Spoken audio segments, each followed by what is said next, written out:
Olá, sejam todos muito bem-vindos, muito bem-vindas a esse unboxing desse deck aqui, Under the Oak Tarot, ou seja, o tarô, né, sob o carvalho de Ofrid e Strega delle Mele.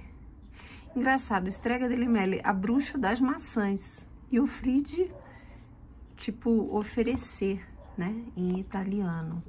Então, provavelmente, é um codinome, ou são codinomes, né, das pessoas que trabalharam nesse deck. Então, vamos ver, vamos entender isso melhor. Esse deck da Luz Carabeu eu comprei na Amazon.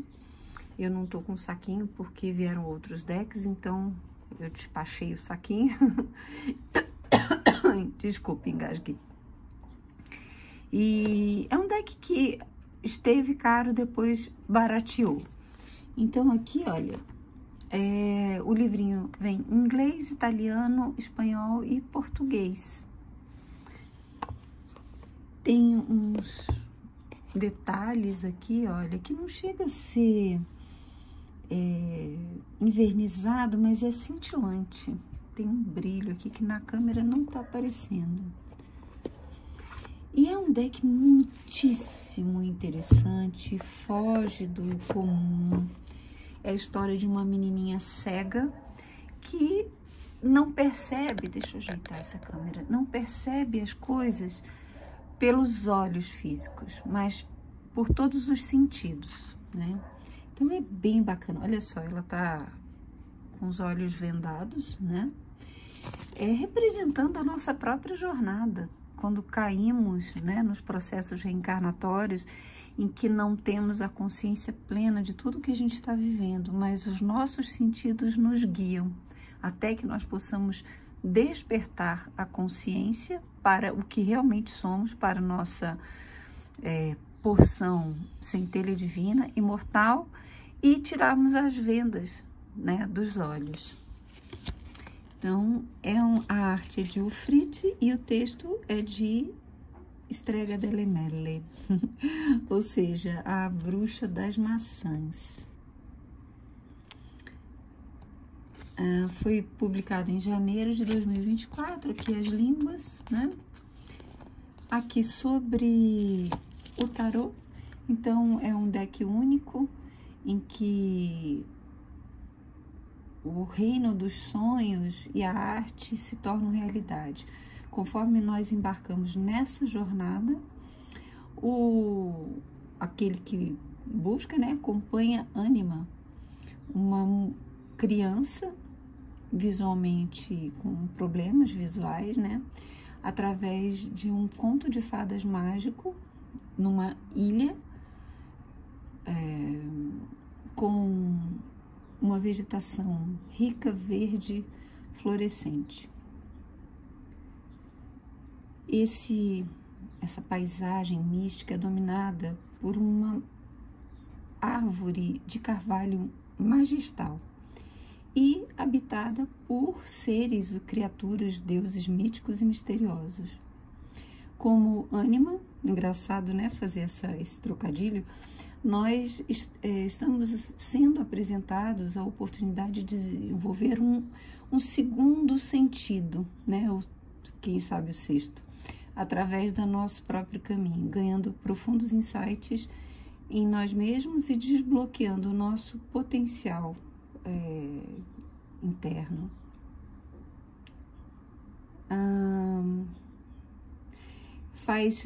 A autora tece, digamos assim, um belo tapete com um simbolismo celta, nórdico, basco e grego, né? Inspiração em todas essas culturas, digamos assim. Muito lindo.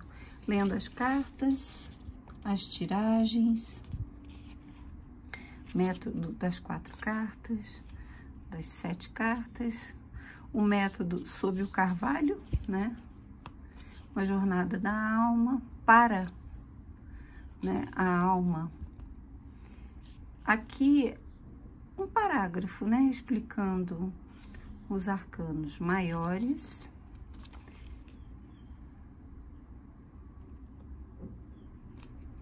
Muito interessante. E aí, vamos lá para os arcanos. Tem em português, né, gente? Para que eu... a pessoa é distraída. Vamos lá.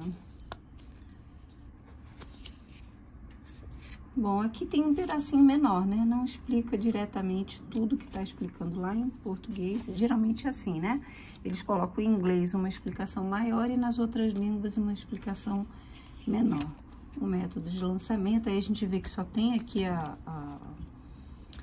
tiragem sobre o carvalho. Os arcanos maiores, vejo que a explicação é bem pequenininha. Arcanos menores. E é isso. Então, vamos lá para as cartinhas. Olha! Tem bordas, a luz Carabeu, tá que tá, né? Que ótimo, assim, tá com certeza uma expansão, grande, tanto da luz Carabeu quanto da US Games, no sentido da qualidade das cartas, né? Geralmente, decks com bordas eram decks produzidos por estúdios de arte. E agora eles estão fazendo isso. Olha isso, gente. Olha essa borda. Que coisa linda. Que qualidade. Então, aqui aquelas cartinhas de apresentação. Aqui da própria Luz Carabeu. E aqui do deck. E a gente vê o verso da carta e para quem joga com cartas invertidas não dá, porque aqui a gente tem 4 elementos que muito provavelmente correspondem aos 4 naipes e correspondem às 4 culturas citadas aqui. Deixa eu só dar uma olhadinha.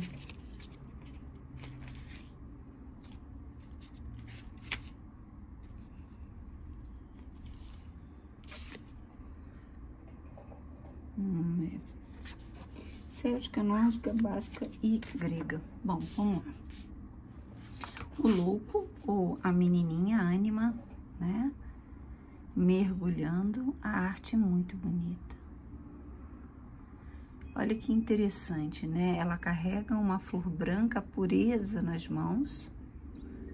E esse animal é um deck, gente, que a gente tem que entender que os seres que vão aparecer aqui são seres míticos. O mago, então tem a cobra aqui do Ouroboros, né? Só que aqui não morde a própria cauda. Então não é só uma alusão ao Ouroboros, mas não chega a ser. Aqui os 4 elementos.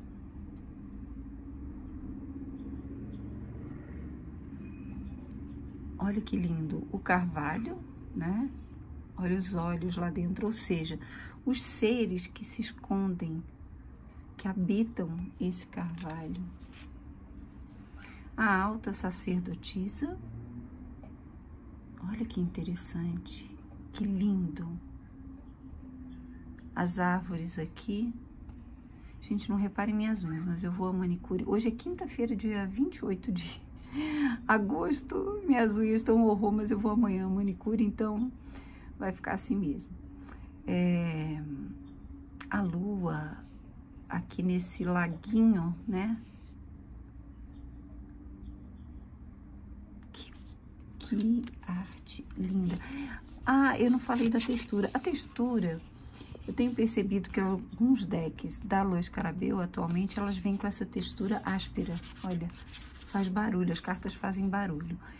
Em termos de qualidade, eu vou dizer que eu tenho um pouco de medo. Não é aquela carta que traz uma sensação plastificada, sabe? Que parece mais durável. Essa aqui parece mais papel. Então, assim, deixa eu pegar essa carta aqui de apresentação. Ela vai marcar. Se você forçar muito, ela vai marcar. É papelão, assim, ela não tem aquele plastificado, sabe? Então, é um deck que exige cuidado no manuseio. a Imperatriz. Olha que coisa linda a coroa dela. Que deck maravilhoso.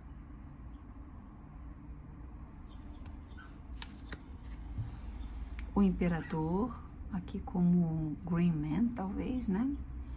O símbolo de Áries.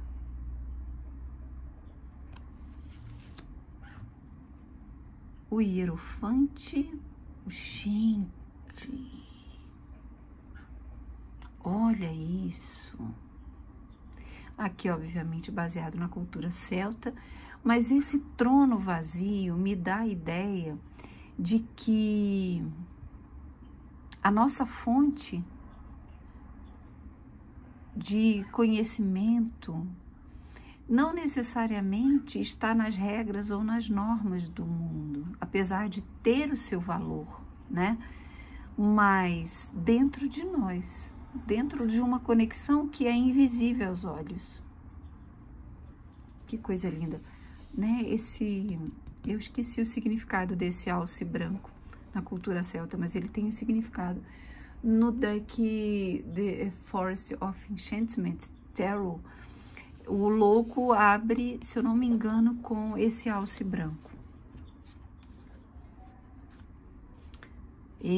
Eu acho que ele abre e fecha a jornada. Ele aparece tanto no arcano do louco quanto no arcano do mundo.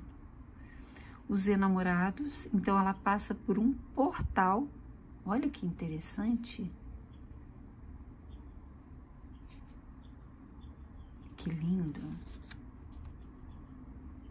O carro.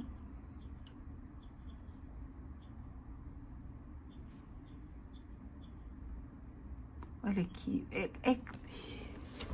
cada arcano ele vai trazendo um monte de detalhezinhos que você tem que ir observando. A força. E olha que coisa linda essa carta.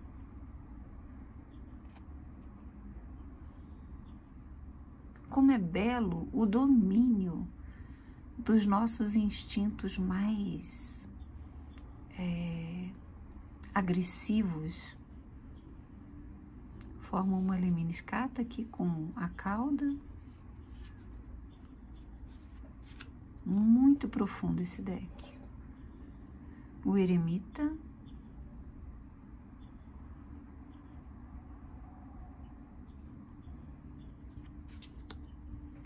A roda da fortuna, ou aqui só a roda.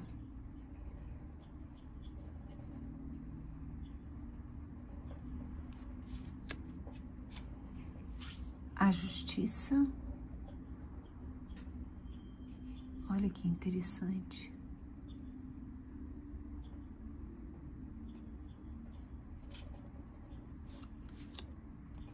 O pendurado.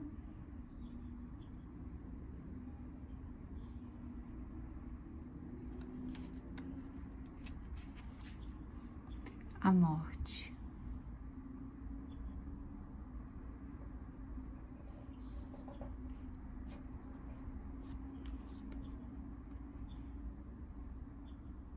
A temperança.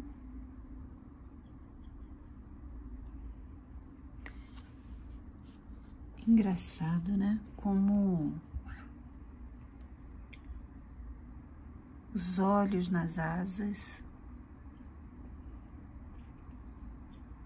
o olho branco e vermelho, o sangue da carne e o espírito, o diabo,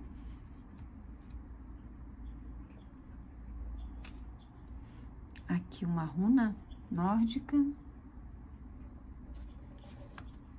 a torre,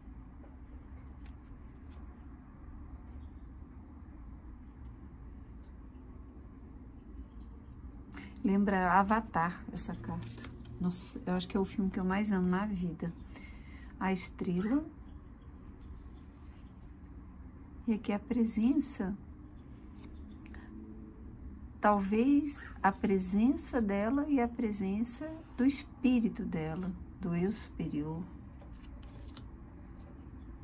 A lua, que é uma das faces da caixinha, né?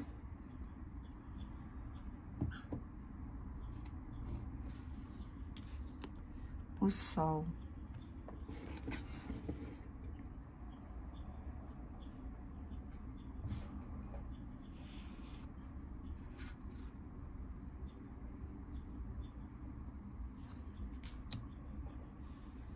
O julgamento, ela aqui já não tem mais a faixa foi retirada, ela está no processo do despertar. E aqui folhinhas, né, cobrem os olhos dela. Ah, que lindo! O mundo, ela agora vê, domina, transmuta, ultrapassa. Que sensacional, que lindo esse deck, gente. O As de Copas, então a gente vê aqui, a autora coloca a rosa como o símbolo do naipe de copas.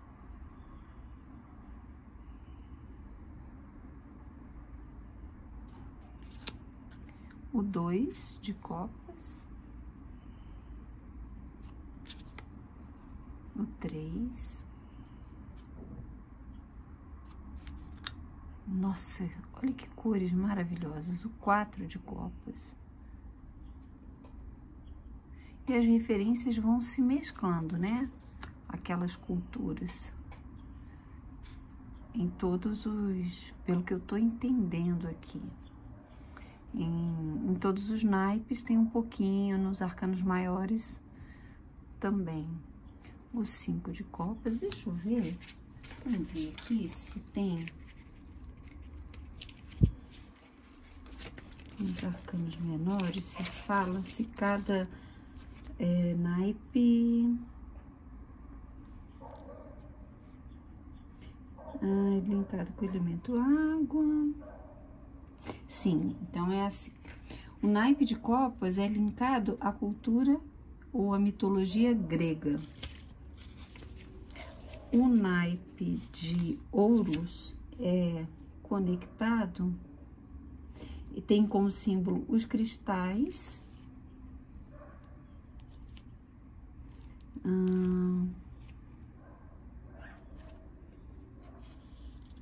Engraçado, e aqui não fala a cultura que ele é relacionado. E agora eu vi aqui, olha, que tem a mensagem da menina, da ânima. O naipe de paus é o fogo, né? E acho que é uma velhinha que tem aí. E é conectado à mitologia celta. O naipe de espadas é simbolizado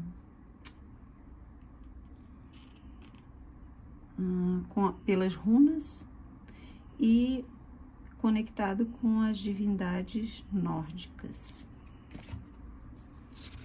Então, o naipe de terras tem a ver com os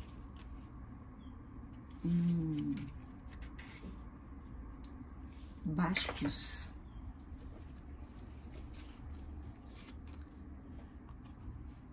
O 6 de copas. O 7, que lindo. 8 de copas. Um trisco. Só que de cabeça para baixo. O 9 de copas. Que lindo. Ela de olhos abertos ali. E o 10 de copas. O pajem. O cavaleiro. Engraçado, né? Não, deixa, não vou ficar. Senão vai ficar enorme esse vídeo. A rainha.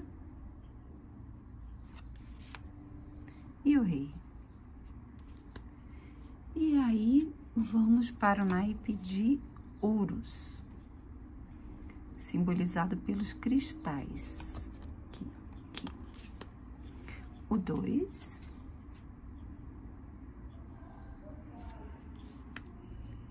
Três de ouros. E é uma história completa, gente. Não é um deck em que ele foge muito do convencional, porque ele vai contando toda uma história. Não é como se cada arcano ou cada naipe relatasse partes diferentes. Não, é uma história completa. O 4 de ouros. Então, eu considero que seja muito importante a leitura desse livrinho.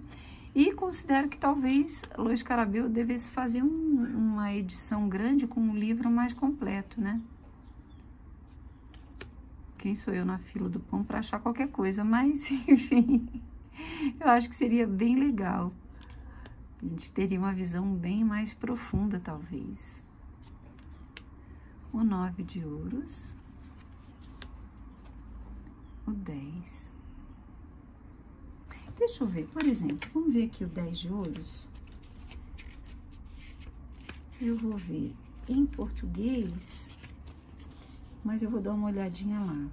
A família traz riqueza material e espiritual, o legado deve ser sempre transmitido. Ouça os conselhos que tem à sua volta.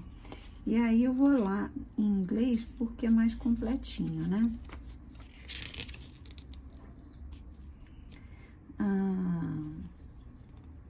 Agora é hora de...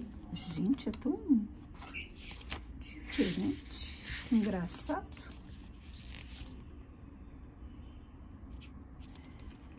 Agora é hora de priorizar a perseguição dos valores, como a segurança ou um desenvolvimento seguro e profundo de conexão com as raízes da família e a casa. Nós, como indivíduos, somos produtos dos nossos ancestrais, influenciados pelas experiências coletivas daqueles que vieram antes de nós. Gente, olha isso!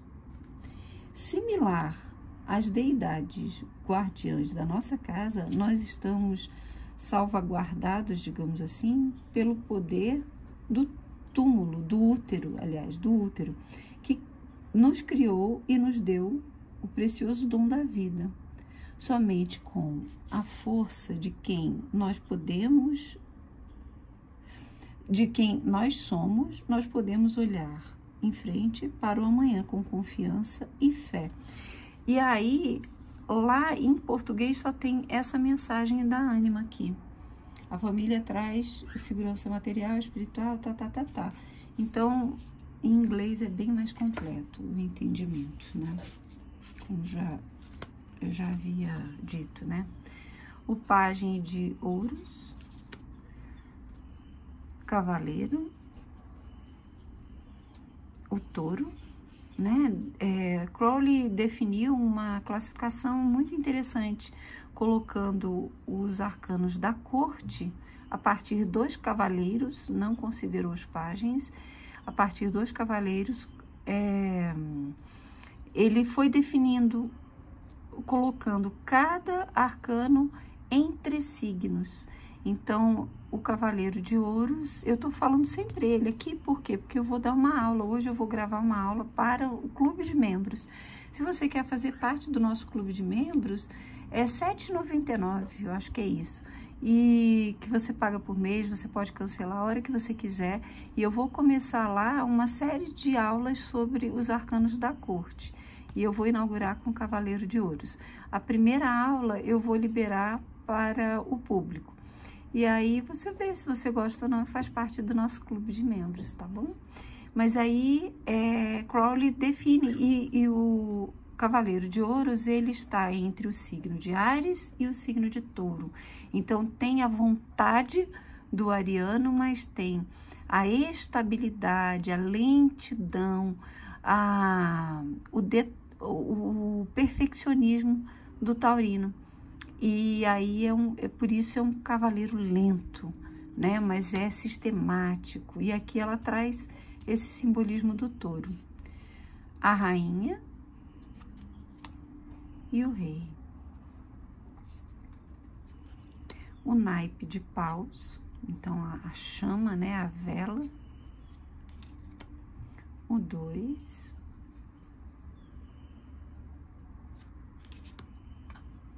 O 3 de paus. 4, o 5. Nossa, gente, dá vontade de mergulhar nesse mundo, nessa história e entender o que passou na cabeça da autora, né? Como ela construiu toda essa narrativa. Porque é muito lindo, é muito lindo. Olha isso, 9 de paus. Ela enxergando com os olhos da alma. O 10 de paus. É a Bridget? Não, é um outro nome, eu acho. Da cultura nórdica. Ai, agora já me confundi. Não, mas eu vou lá, vou para não fazer confusão para vocês aqui. É celta. Cultura celta. É uma deusa que traz um chapéu com as velas assim. Pajem. Aqui o trisco. Cavaleiro. A rainha. E o rei. O as de espadas, e aí a gente vai para a cultura nórdica, né?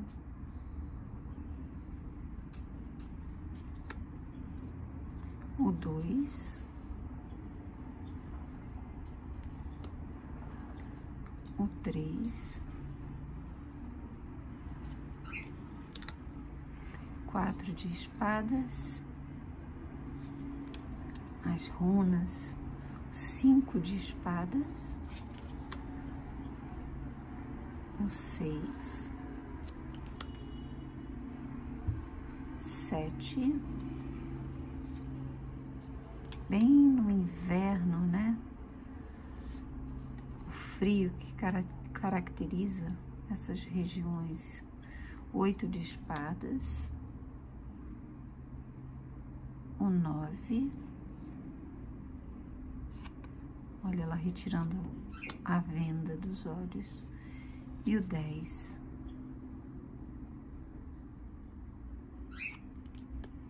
Pajem.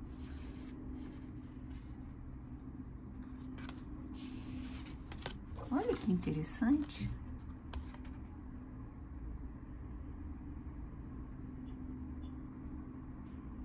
Pajem.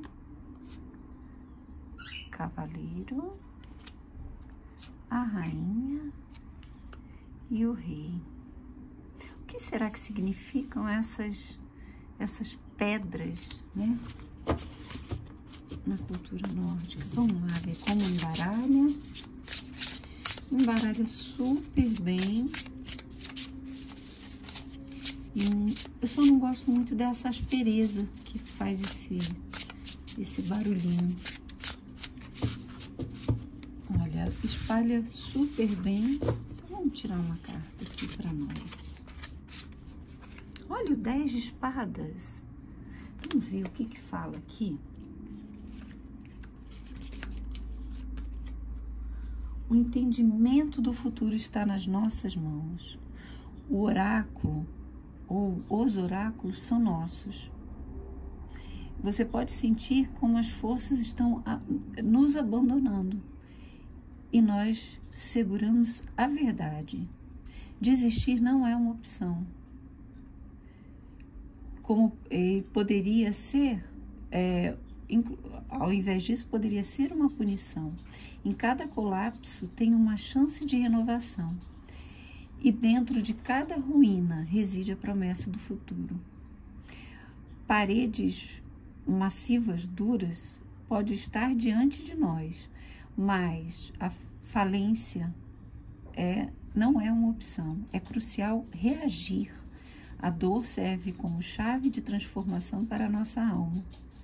O colapso de ideais e projetos, conclusão de relações ou relacionamentos, refletem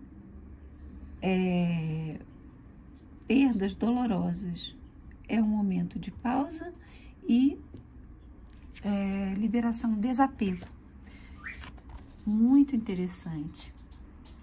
o que nós precisamos deixar ir. E depois eu vou olhar os significados dessas runas para entender exatamente o que ela quis dizer com isso, acrescentando uma camada de interpretação. Gente, é um deck muito interessante, muito profundo, que, na minha opinião, para mim, pelo menos, eu vou precisar ler todo o livrinho antes de jogar com ele numa leitura, né, com os consulentes. É isso, eu espero que vocês tenham gostado. Um grande beijo, fiquem com Deus e até a próxima.